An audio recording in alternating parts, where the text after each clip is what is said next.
this patient formed more AFib cells in other walls, and he now was back at 80% or 4.5 walls, and he was breaking through the drug again. So he came to me for a second opinion, and he was confused. He said, why did the AFib ablation only last 10 to 12 months? I thought it would last at least 3 to 5 years.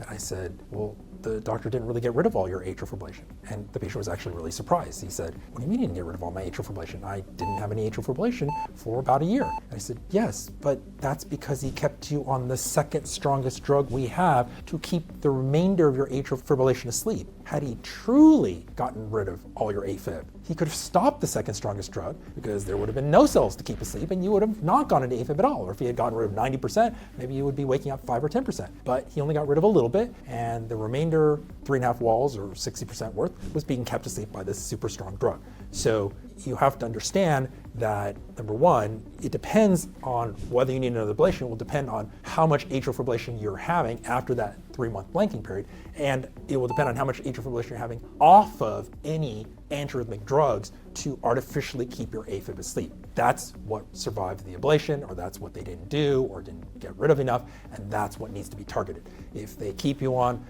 a drug and it's suppressing your AFib and you think you're not an AFib, well, that's not really true. Or if you're still breaking through a little bit, you might have a whole lot more.